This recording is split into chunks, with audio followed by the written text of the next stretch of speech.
Well, aren't these hot little foot cushions? Okay, I loved the Nike Zegamas, that's no secret. So the Zegama 2 was easily one of my most anticipated shoes of the year. Now, when I heard that Nike was also incorporating the highly sought after Vibram outsole that the Ultrafly Trail had started to use, I was all in.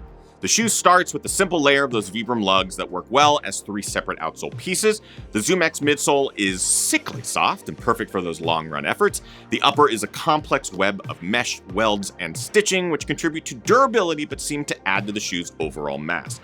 Now, with a couple of 100 miles on the Zegama 2s, I'm happy to report that they are still holding up quite well, but have had their own fair share of issues that disappoint me slightly.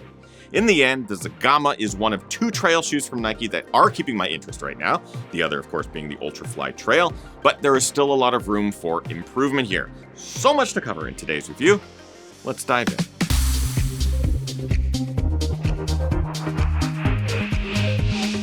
Ginger Runner. What is up, everybody? Ethan Newberry, the Ginger Runner, here for another Ginger Runner review. Today we're talking about these from Nike, the Zegama 2s. Real fun shoe. Of course, before we dive into the review, the Ginger Runner disclaimer. All products, including these shoes, are provided for review by either the manufacturer or running warehouse. I'm under no obligation to say anything positive or negative about anything that I review on this channel. I am not financially compensated in any way for anything that I say positive or negative. These are included. All opinions are my own. No one has to approve the review. You're the first to see it. Congratulations. Pat yourself right over here.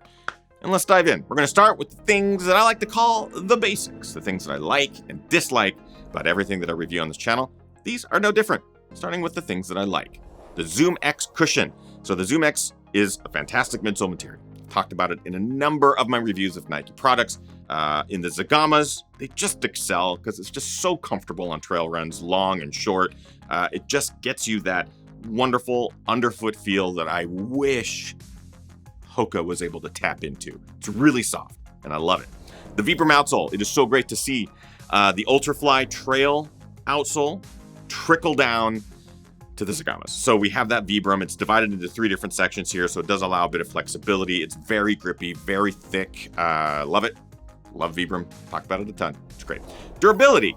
So these shoes are far more durable than I expected. Zegama 1s are pretty durable. These now have hundreds of miles on them. Obviously, the shoes have been out for a long time. I've been running in these shoes since they came out to the market, because I got my pair a few weeks before they even hit the major sales points, and they're holding up great. I still run in them, and they still look pretty new, even though I just ran a muddy trail this last weekend. So durability, yeah, nothing's going wrong with them at this point, and that is a good thing.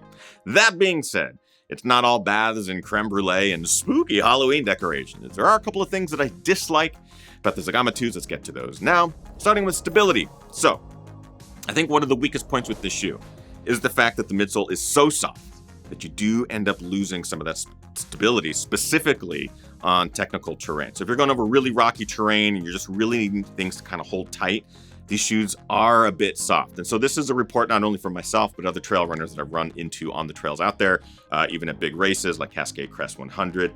Shout out to you, my friend. I know you know who you are and you were waiting for this review for months. But these shoes do lack some of that structural stability that the first version had. I don't hate it. It's just something to note. The ankle collar. So this is a problem that I have with this material choice. 1, there's a lot of material through the ankle. And 2, this little flap here that's supposed to keep debris, dust, dirt out doesn't necessarily do a great job of that. And it kind of wastes weight and overall mass and girth of the shoe. And that's a bit of a problem to me. Finally, lacing. So getting a good, precise lockdown in the shoe is a bit of a challenge. And that's because there is so much material here built up on the side of either side of your foot here that getting that all to come together and really lock down the shoe, it's just cumbersome, tedious. You really have to kind of crank on the laces and just hope that this material starts to break in. So overall, those are my disappointing points with the Zegama 2. I don't know why I said it like that. They're just things that I dislike. All right, let's get a bit more specific in our breakdown, talking about the build quality, comfort, fit, price, and looks. Okay, starting with build quality, I've already talked about it. The shoe feels super durable and it's holding up really, really well. Even looking at the outsole, certainly wear on it, but with majority of these miles being trail miles, it's holding up really well. So I got to give them credit for that. Comfort, the Zoom X, solid, super soft, great for long efforts. You're just going to lose some of that stability. Fit, I think this is maybe one of the weaker points as well when we're talking about the breakdown here. The laces, a bit of a challenge. The ankle collar, a bit of a challenge. Otherwise, like, width is okay, and I'm a size 11, so these fit true to size, and that works out well for me. Price, $180 is on the higher end of the price point spectrum. Of course, the last review that I posted was a $275 shoe, and that is outrageous.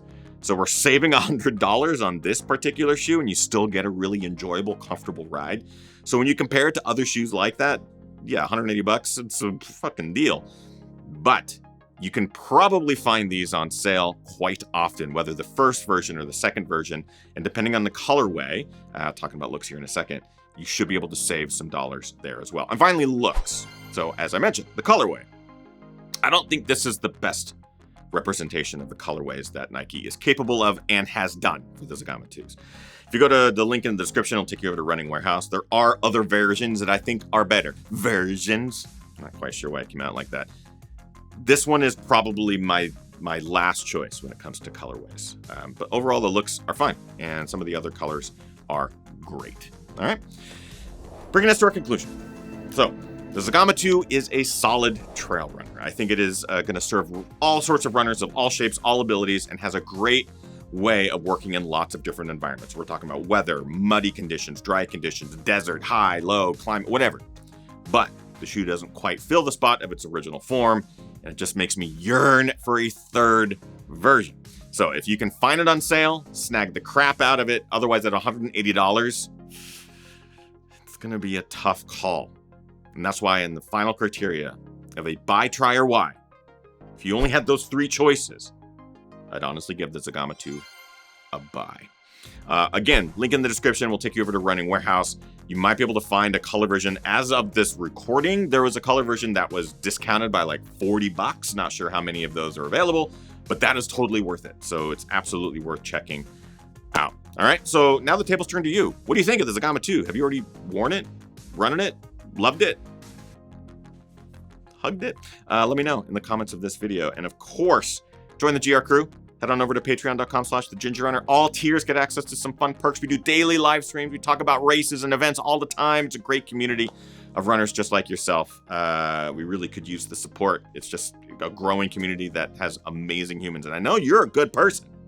So consider joining, supporting the channel, but also involving yourself with some other amazing people. That's it. Get out there, train hard, race harder, and party the hardest. I know I am. We'll see you guys next week for more fun. Bye-bye.